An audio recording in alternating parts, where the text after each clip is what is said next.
Only eating at celebrity-owned restaurants for a full day? Okay, first we went to Lady Gaga's adorable family-style Italian-American restaurant that she owns with her parents, and they have like drag performances, and it's so cute. And anyway, onto the food. The portions are huge. Like this chicken parm was bigger than my head. It had a nice crispy crust, so much melty cheese, and the sauce was really sweet, and the pasta was al dente. But the gnocchi with white truffle sauce was my favorite by far. It was the creamiest, richest, most savory sauce that was just swimming with juicy mushrooms and perfectly pillowy gnocchi. And the herbs brought this freshness like I couldn't stop eating it. And then we checked out Susan Sarandon's Ping Pong Club. It's literally a club where you can play ping pong while you drink, and they have like robots that you can play with too if you're by yourself. But the robots are so good. Like I was smoked. And they've also got lots of food so you can eat while you play, like these teeny tiny tacos, which were really crunchy and fresh, and these adorable little pigs in a blanket but on a pretzel bun, and they had a nice little snap too. I think the sliders were my favorite because they were actually really buttery and juicy and cheesy, and the bacon was crispy. Like they were way more flavorful than I was expecting. Wait, I take it back. The birria baos were my favorite. They had kimchi, and the birria was so tender, and they had a nice little kick too. Also, the bun was so soft, and that's all for today.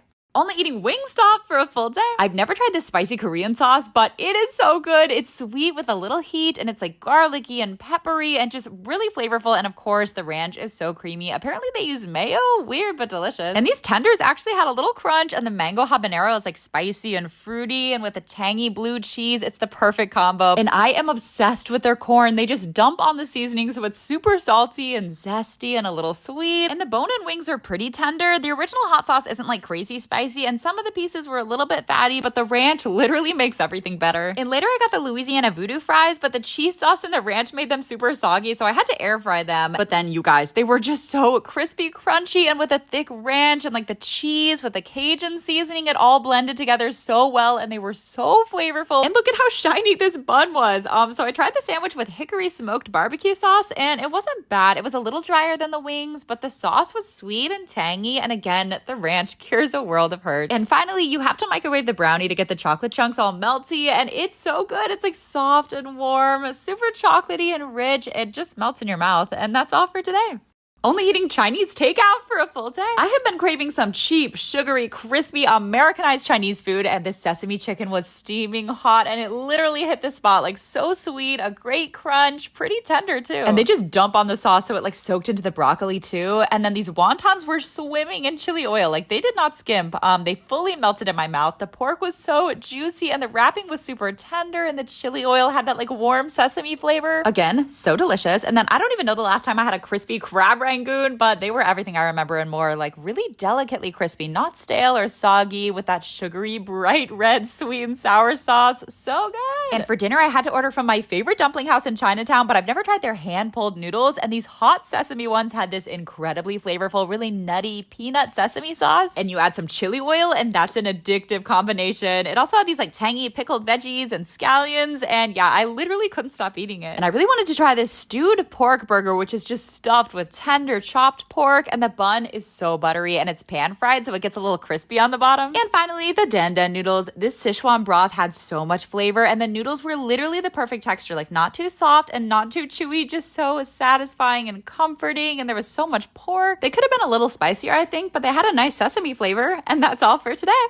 Letting famous TikTokers decide what I eat for a full day. First, I messaged Dylan Mulvaney and asked what to eat for breakfast. She said Cinnabon with 5 exclamation points. And I tried the turtle bun for the first time. So it's literally drenched in caramel sauce, and it's got pecans as well as regular icing. It's so like pillowy and warm and gooey, and like the crunchy nuts add the perfect texture. And everyone knows the center is the best part. Like Dylan is a real one for this, honestly. I also got the original because it's just such a classic. It's so nostalgic, and the sugar at the bottom kind of caramelizes a little bit. For lunch, I messaged that Angry Reactions guy who said to try the Chipotle chicken cheesesteak from Jersey Mike's because it's amazing. And just look at it. Oh my God, so much gooey, melty cheese. And the spicy Chipotle mayo added so much flavor and a nice little kick. Like they did not skimp on the meat either. And the bread had a great chew factor. It's kind of the perfect sandwich. And finally, Albert Can Cook actually said to go to a specific restaurant. So it's this gorgeous old-fashioned Russian like living room. And he said to try the borscht, which is a little sweet and has this like thick sour cream and juicy beef. It's so comforting. He said you also have to try the pelmeni, which are these handmade dumplings in a herb butter sauce. They fully melt in your mouth, and the pork beef filling is like super savory, and they're so good with the sour cream. And I'm actually obsessed with these honey cakes. It's these layers and layers of sour cream whipped cream that soaks into the honey flavored layers that are kind of like a cross between a cookie and a graham cracker. And it's so simple and sweet and creamy and delicious. And that's all for today.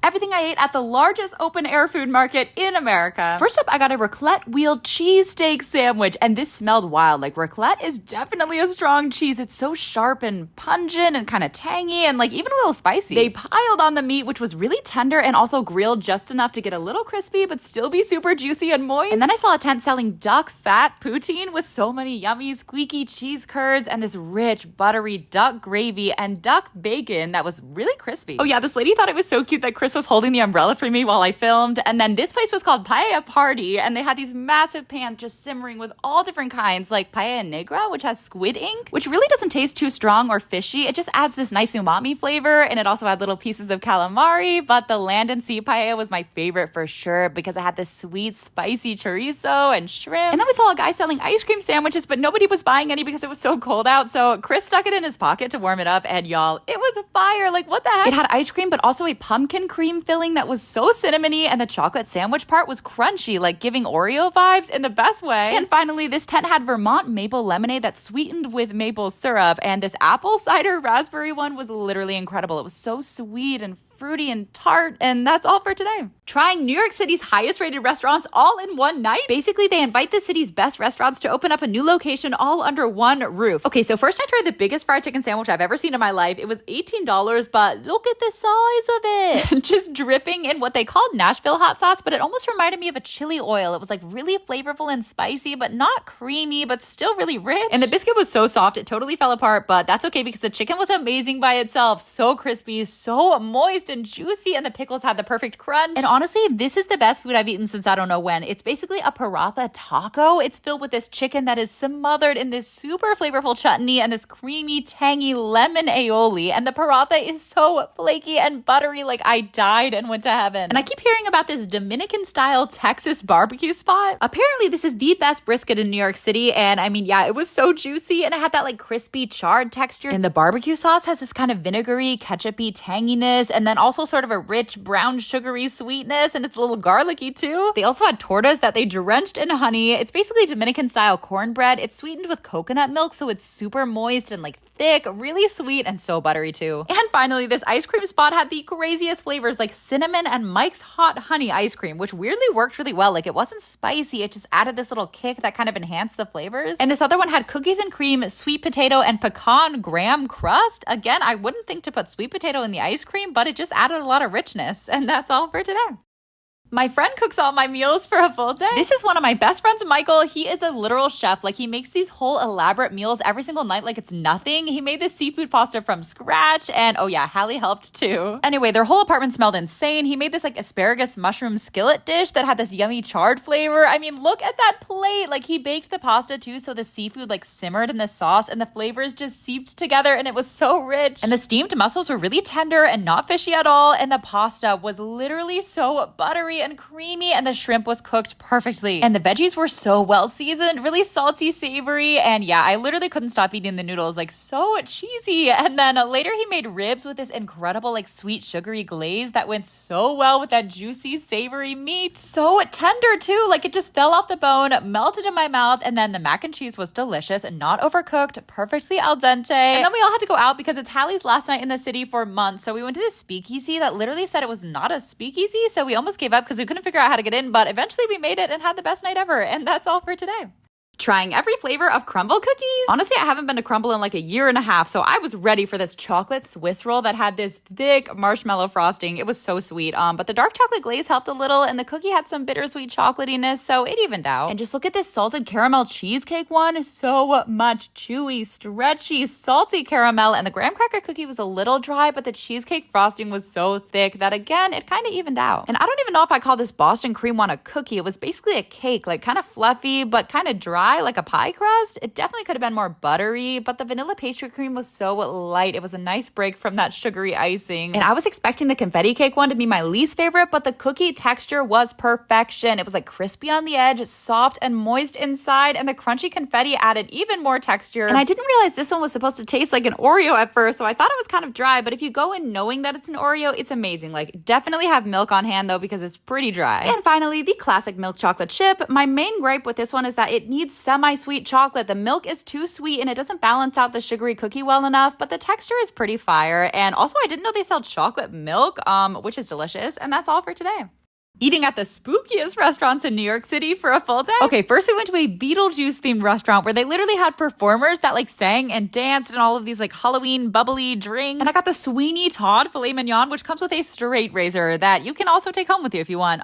It was pretty juicy too, and the red wine balsamic blood spatter is a nice touch. And this is called the Edward Burger Hands, and they put everything on it, like pepper jack cheese, smoked bacon, this nice runny egg, avocado, roasted red peppers, lettuce, tomatoes, aioli, and the bun is toasted with honey garlic butter. And this death by chocolate cake was so cocoa-y and bittersweet, and it had these juicy blackberries. And then we went to this Victorian era pub that goes crazy for Halloween. There literally must have been thousands of decorations hanging from the walls and from the ceiling. I don't even know how much it cost. Also, the drinks were gorgeous and delicious. We had to get pub food, of course, and this is the best shepherd's pie I've ever had. It was smothered in this rich melty cheese, and the ground beef was like really well seasoned and hearty and a little sweet and like garlicky. And the fish and chips were perfectly crispy and so salty, and the tartar sauce was thick and they were really flaky too. And then I don't know if I've ever had chips and vinegar, but it was really good. The tangy acidity of the vinegar with the salt, it goes really well together. And I've also never had a fried ice cream sandwich before, but it was literally like wheat bread fried around vanilla ice cream and then served with strawberry sauce. And I mean, it's delicious. It's like crispy and creamy. What's not to love? And finally, the classic New York cheesecake was delicious, really smooth. And that's all for today.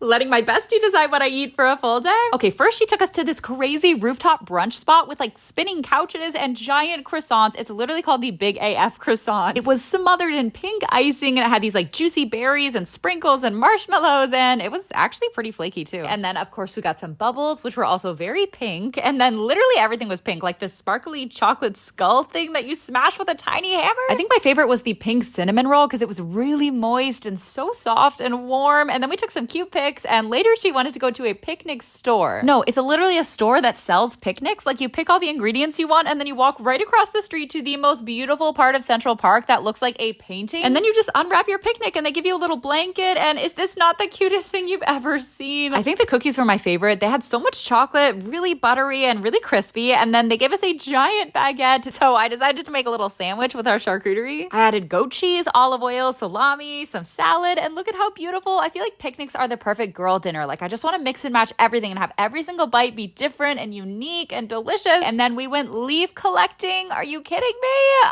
And I found this giant weird looking tree seed. Like, literally the best day ever. And then we went home and I made my famous brown butter chopped chocolate toasted walnut cookies because she loves them. I used to make them all the time in China. And that's all for today.